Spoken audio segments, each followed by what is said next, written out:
ഈ 2-3 ദിവസമായി വീഡിയോ ഇട്ടിട്ട് ഇന്നിപ്പോൾ എന്തായാലും ഒരെണ്ണം ഇടാമെന്ന് വിചാരിച്ചു. ഒന്നാമത്തെ കാര്യം ആരും കാണുന്നില്ല, അതാണ് ഏറ്റവും വലിയ സങ്കടകരമായ അവസ്ഥ. പിന്നെ മടി പിടിക്കും, ആരും കാണുന്നില്ലെങ്കിൽ പിന്നെ എന്തിനാണ് നമ്മൾ ഈ പണിക്ക് നിൽക്കുന്നതെന്ന് വിചാരിക്കും. എങ്കിലും മുന്നോട്ട് പോകണം എന്നുള്ളൊരാഗ്രഹം കൊണ്ട് ചെയ്യുന്നതാണ്. അപ്പുറത്തടപ്പത്ത് അരി ഇട്ടിട്ടുണ്ടാക്കി തിളച്ചു തുടങ്ങിയിട്ടുണ്ട്. ഇപ്പുറത്ത് ഞാൻ സാമ്പാറിനുള്ള പരിപ്പ് വേവിച്ച് വെച്ചിട്ടുണ്ട്. ഇനിയിപ്പോൾ അതിൻ്റെ കഷ്ണങ്ങളൊന്ന് വാട്ടിയെടുക്കണം, കാണിക്കാം കേട്ടോ. ഇത് കണ്ടോ, ഈ വെണ്ടക്ക കണ്ടോ, വെണ്ടക്കയുടെ മൂടും അതിൻ്റെ അടിഭാഗവും കളയാൻ പറഞ്ഞ് എൻ്റെ അനിയത്തിക്ക് കൊടുത്തിട്ട് അവളെ ചെയ്ത് വെച്ച പണിയാണ്. ഞാൻ കണ്ടില്ല ഇത് മെഴുക്ക് പുരട്ടിക്ക് അരിയണ പോലെ അരിഞ്ഞ് വെച്ചേക്കുന്ന സാമ്പാറിന് എന്ത് ചെയ്യാനായിട്ടാണ്. പിന്നെ ഉണ്ടല്ലോ, എൻ്റെ വീഡിയോ കണ്ട് ഇഷ്ടപ്പെടുകയാണെങ്കിൽ ഉണ്ടല്ലോ ലൈക്ക് ചെയ്യുക, കമൻറ്റ് ചെയ്യുക, സബ്സ്ക്രൈബ് പ്രത്യേകം എന്താണെങ്കിലും നിങ്ങൾ ചെയ്യണേ, മറന്നു പോകരുത് കേട്ടോ. ഞാൻ ഇപ്രാവശ്യം സാധാരണ അവസാനം പറയണത്, അതാരും കാണുന്നില്ല ശ്രദ്ധിക്കുന്നില്ലെന്ന് തോന്നുന്നുണ്ട്. അതുകൊണ്ടാണ് ആദ്യമേ എന്നെ പറഞ്ഞത്. മറന്നു പോകരുത് കേട്ടോ, ഒന്ന് കാണണേ. ഞാൻ സാമ്പാറിനകത്ത് പുളി ഒഴിച്ച് വെച്ചിട്ട് പകരം തക്കാളിയാണ് ഇടുന്നത്.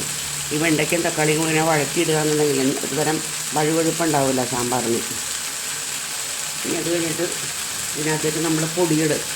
അതായത് കുറച്ച് മല്ലിപ്പൊടി, മുളക് പൊടി, സാമ്പാർ പൊടി, ഒരു നുള്ള് ജീരകത്തിൻ്റെ പൊടി, ഉലുവപ്പൊടി അതേപോലെ തന്നെ ഒരു നുള്ള് ഇട്ടിട്ട് പിന്നെ അവസാനം പിന്നെ കായപ്പൊടി ചേർക്കണം. അത് അവസാനം ചേർത്താൽ മതി, കായപ്പൊടി.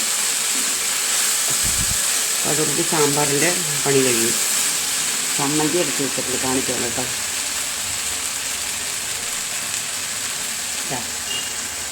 തേങ്ങ ചമ്മന്തി എടുത്ത് വെച്ചിട്ടുണ്ട്. ഈ സാമ്പാറും കൂടി ആയിക്കഴിഞ്ഞ് ദോശ ചൂടണം. ഈ ദോശ ചൂടാന്ന് വിചാരിച്ചു. ഒട്ടും പൊങ്ങിയില്ലായിരുന്നു മാവ്, എന്താണെന്ന് അറിയില്ല. പിന്നെ ദോശയാകുമ്പോൾ പ്രശ്നമില്ല. അപ്പോൾ ഇതൊരു വിധം വഴങ്ങിയിട്ടുണ്ട്. ഇതിനകത്തേക്ക് ഉപ്പിട്ട് കൊടുക്കട്ടെ.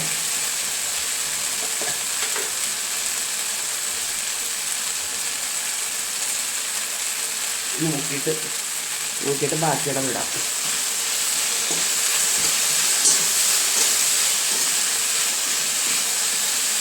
ഇതിനകത്തേക്ക് മല്ലിപ്പൊടിയും മല്ലിയിലയും കറിവേപ്പിലയും ഇതിനകത്ത് ഇട്ടിട്ടുണ്ടേ. എനിക്കൊരു അബദ്ധം പറ്റിയോന്ന് എനിക്കൊരു സംശയമുണ്ട്. ഉരുവക്ക് പകരം പെരുംജീരകപ്പൊടിയാണ് ഇവിടെ എന്നുള്ളത്.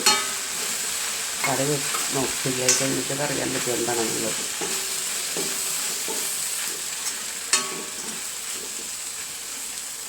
പിന്നെ നമുക്കിതിനകത്തേക്ക് പരിപ്പ് വേവിച്ചിട്ട് കൊടുക്കാം കേട്ടോ.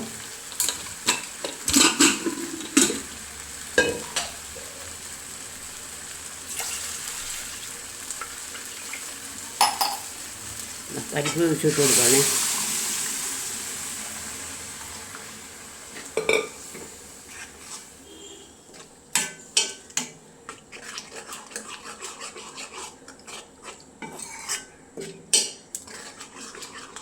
വെള്ളം ഒഴിക്കുന്നതിനകത്ത് കുറച്ചുകൂടെ ഉപ്പ് നോക്കട്ടെ. അങ്ങനെ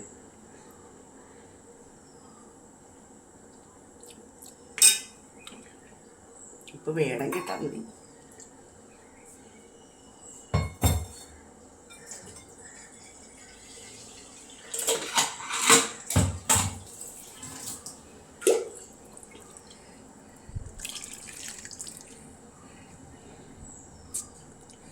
വെള്ളം കുറച്ചും കൂടി ഒഴിച്ചു കൊടുത്തിട്ടുണ്ട്.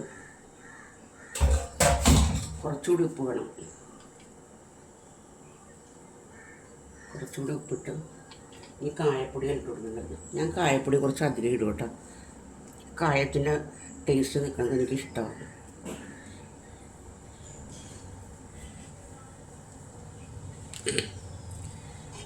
നമുക്കൊന്ന് ഇളക്കി വിടാം.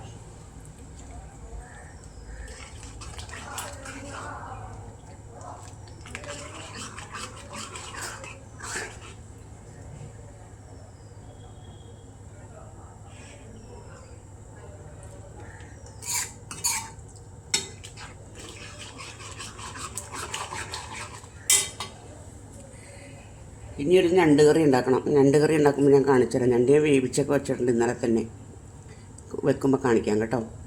ഞണ്ട് കറി ഉണ്ടാക്കാൻ പോകണേ. അപ്പോൾ അത് നമുക്ക് ആദ്യം തേങ്ങ വറുത്തെടുക്കാം കേട്ടോ. തേങ്ങ വറുത്തരച്ചാണ് വെക്കുന്നത് കേട്ടോ. അപ്പോൾ തേങ്ങക്കകത്തേക്ക് ഒരു 2-3 ഇതൾ വേപ്പില, വെളുത്തുള്ളി, പിന്നെ ചുമന്നുള്ളി, ഇത്ര സാധനങ്ങൾ ഇട്ടിട്ടുണ്ട്. അപ്പോൾ നമ്മൾ ഇത് വേവിച്ച സമയത്ത് ഞണ്ട് വേവിച്ച സമയത്ത് അതിനകത്തേക്ക് പച്ചമുളക്, ഇഞ്ചി, കറിവേപ്പിലേക്ക് ഇട്ട് കൊടുത്തിട്ടുണ്ട്. ബാക്കിയത് നമുക്ക് ഇതിനകത്തിട്ട് വറുക്കാം. ഇതിനകത്തേക്ക് മുരിഞ്ഞ് കഴിയുമ്പോഴത്തേക്കും മുളക് പൊടി, വേണമെങ്കിൽ മല്ലിപ്പൊടി ചേർക്കാം. ഞാൻ ചേർക്കാറില്ല മല്ലിപ്പൊടി. പിന്നെ മുളക് പൊടി, കരിഞ്ജീരകത്തിൻ്റെ പൊടി, മസാലപ്പൊടി, മഞ്ഞൾപ്പൊടി, ഇത്ര സാധനങ്ങൾ ചേർക്കണം. എന്നിട്ട് നമുക്ക് നന്നായിട്ട് വറുക്കണം. കുരുമുളക് പൊടി ചേർക്കണം കേട്ടോ, ഞാൻ മറന്നു പറയാൻ. കുരുമുളക് പൊടി മസ്റ്റാണ് ഇതിൻ്റെ സാധനത്തിന്. മറന്നു പോകും, ഇപ്പോഴേ ഞങ്ങൾ ചേർത്ത് കൊടുത്തേക്കാം. ഞാനിങ്ങനെ മറക്കുന്ന ചില സാധനങ്ങളൊക്കെ ഉണ്ട്. ഏറ്റവും അത്യാവശ്യമുള്ള സാധനമായിരിക്കും മറന്നു പോകുന്നത്.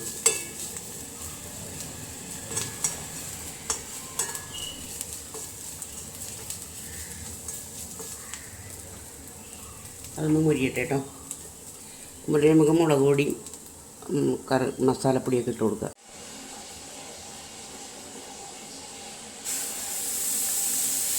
നമുക്ക് ദോശ ചുട്ടെടുക്കാം കേട്ടോ.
ഈ ദോശ നമുക്ക് എടുക്കാം കേട്ടോ.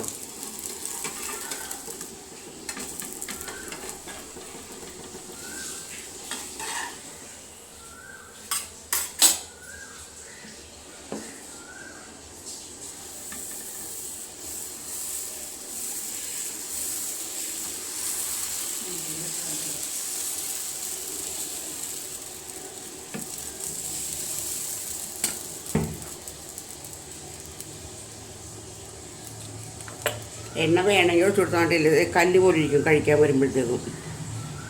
കാരണം കുറച്ച് ഒഴിച്ചു കൊടുക്കാം. എനിക്ക് പൊതുവേ ദോശയല്ല താല്പര്യം, ഇഡ്ഡലിയാണ് താല്പര്യം.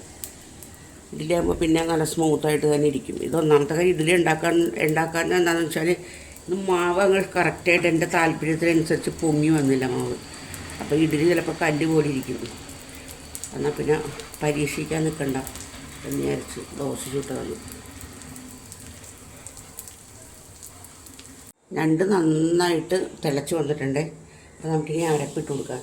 ഞാൻ അതിനകത്തോട്ട് ചെറിയ കഷ്ണം കുടംപുളി ഇടണമെന്ന് ചേർക്ക്. ഞണ്ടിൻ്റെ കാര്യം നമുക്ക് എപ്പോഴും പറയാൻ പറ്റില്ല, ചിലപ്പോൾ വയറുവേദന എടുക്കും. അത് ആയിക്കഴിയുമ്പോൾ നമുക്ക് എടുത്ത് മാറ്റിക്കളയാനകത്ത്, അല്ലെങ്കിൽ പുളി ഇറങ്ങും ഭയങ്കരമായിട്ട്.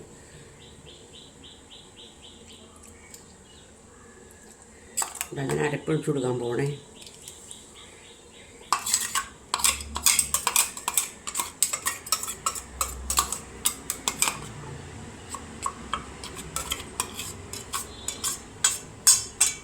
കഴുകിയെടുക്കട്ടെ കേട്ടോ.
അത് നന്നായിട്ട് തിളക്കട്ടെ കേട്ടോ. തിളച്ചൊന്ന് കുറുക്കി കഴിയുമ്പോഴത്തേക്കും നമുക്കതിനകത്ത് കടുക് തിളച്ചൊഴിക്കാം കേട്ടോ.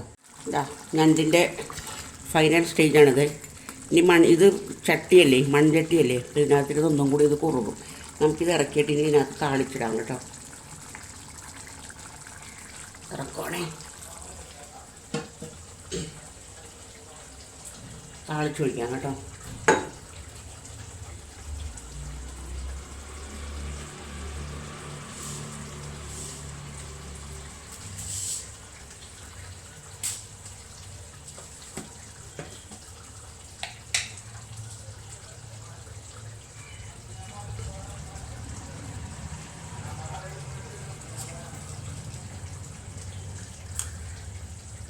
കടുക് പൊട്ടി തുടങ്ങിയിട്ടുണ്ട്. നമുക്ക് ചുമന്നുള്ളി ഇട്ട് കൊടുക്കാം.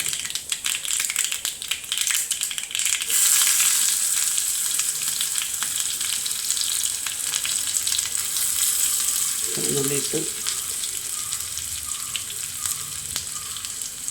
ഒന്ന് മൂത്ത് വരുമ്പോൾ നമുക്ക് കറിവേപ്പിലയും ഉണക്കമുളകും കൂടി ഇട്ട് കൊടുക്കാം കേട്ടോ. അതോടുകൂടി പണി കഴിഞ്ഞു.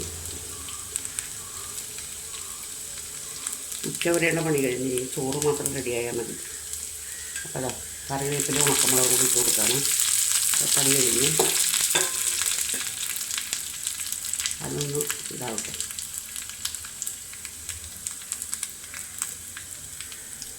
അപ്പോൾ എല്ലാവർക്കും ഇനി അടുത്തൊരു സമയം കാണുന്നവരെ ബൈ.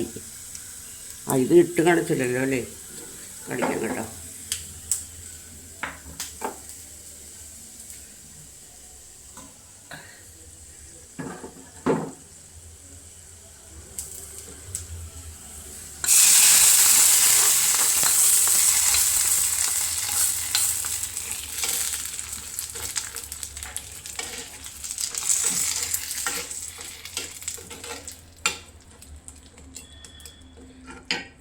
കണ്ടോ, ഈ സ്വാദിഷ്ടമായ നമ്മളുടെ ഞണ്ട് കറി നിങ്ങൾക്ക് എല്ലാവർക്കും ഇഷ്ടപ്പെട്ടെന്ന് ഞാൻ കരുതുന്നു കേട്ടോ. ഇവിടെ വരികയാണെന്നുണ്ടെങ്കിൽ ഉള്ള പോലെയൊക്കെ വെച്ച് തരാം. ഓക്കെ.